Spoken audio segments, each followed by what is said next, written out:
ಪ್ರಿಯ ದೇವರ ಮಕ್ಕಳೇ, ಬೈಬಲಲ್ಲಿ ಬರೆದಿರುವ ಒಂದು ಸತ್ಯ ಘಟನೆಯ ಕಥೆಯನ್ನು ಇಂದು ನಾವು ತಿಳಿದುಕೊಳ್ಳೋಣವೇ.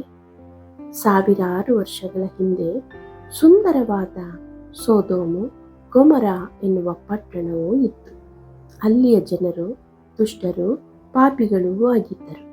ಯಾರಿಗೂ ದೇವರ ಭಯವಿರಲಿಲ್ಲ. ಹಿಂಸೆ ಮತ್ತು ದೌರ್ಜನ್ಯದಿಂದ ಕೂಡಿದ ಜನರಾಗಿದ್ದರು.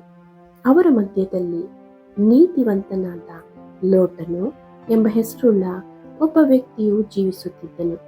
ಆತನು ದೇವರಿಗೆ ಭಯಪಡುವವನು, ಪಾಪವನ್ನು ಹಗೆ ಮಾಡುವವನೂ ಆಗಿದ್ದನು. ತನ್ನ ಹೆಂಡತಿ ಮತ್ತು ಇಬ್ಬರು ಹೆಣ್ಣು ಮಕ್ಕಳ ಜೊತೆ ಆ ಪಟ್ಟಣದಲ್ಲಿ ಜೀವಿಸುತ್ತಿದ್ದನು.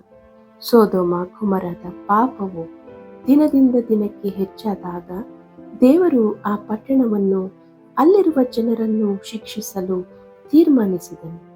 ಇಬ್ಬರು ದೇವದೂತರನ್ನು ದೇವರು ಕಳುಹಿಸಿಕೊಟ್ಟರು. ಆ ಇಬ್ಬರು ದೇವದೂತರು ಎಂದು ಅರಿಯದೆ ಲೋಟನು ತನ್ನ ಮನೆಗೆ ಕರೆದುಕೊಂಡು ಬಂದನು.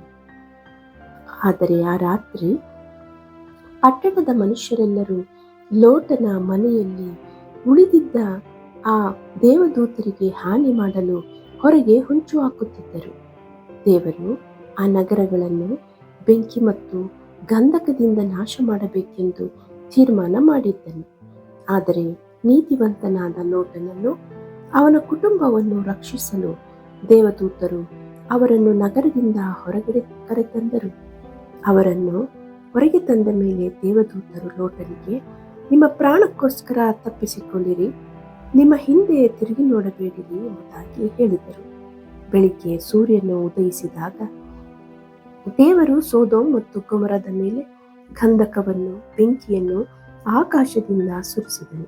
ಹೀಗೆ ದೇವರು ಆ ಪಟ್ಟಣಗಳನ್ನು, ಎಲ್ಲ ಮೈದಾನವನ್ನು, ಪಟ್ಟಣಗಳ ಎಲ್ಲ ಜನರನ್ನು, ಭೂಮಿಯ ಮೇಲೆ ಬೆಳೆದ ಬೆಳೆಯನ್ನು ಹಾಳು ಮಾಡಿದನು. ಆದರೆ ಲೋಟನ ಹಿಂದೆ ಇದ್ದ ಅವನ ಹೆಂಡತಿಯು ದೇವರ ಮಾತಿಗೆ ಅವಿಧೇಯತೆ ತೋರಿಸಿ ಹಿಂದಕ್ಕೆ ತಿರುಗಿ ನೋಡಿದಾಗ ಆಕೆಯು ಉಪ್ಪಿನ ಸ್ತಂಭವಾದಳು. ಈ ಘಟನೆ ನಮಗೆ ದೇವರ ಆಜ್ಞೆಗಳಿಗೆ ವಿಧೇಯರಾಗದೆ ಪಾಪ ಮಾಡುವುದರಿಂದ ದೂರವಿರಬೇಕು ಎಂಬುದನ್ನು ಬೋಧಿಸುತ್ತದೆ ಅಲ್ಲವೇ? ಈ ಕತೆ ದೇವರ ನ್ಯಾಯವನ್ನು, ತೀರ್ಪನ್ನು ಸಹ ತೋರಿಸುತ್ತದೆ.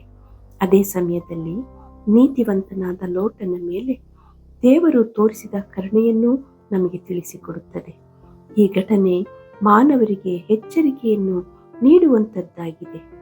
ನಿಮ್ಮ ಪಾಪ ಜೀವಿತವನ್ನು ಬಿಟ್ಟು ಯೇಸುವಿನ ಹತ್ತಿರ ಬಂದು ನಿಮ್ಮ ಪಾಪಗಳನ್ನು ಒಪ್ಪಿಕೊಂಡು ಪಶ್ಚಾತ್ತಾಪ ಪಟ್ಟರೆ ಯೇಸು ಪ್ರಭು ನಿಮ್ಮನ್ನು ಕ್ಷಮಿಸಿ ಬರುತ್ತಿರುವ ನರಕದ ತೀರ್ಪಿನಿಂದ ನಿಮ್ಮನ್ನು ತಪ್ಪಿಸುವವನಾಗಿದ್ದಾನೆ.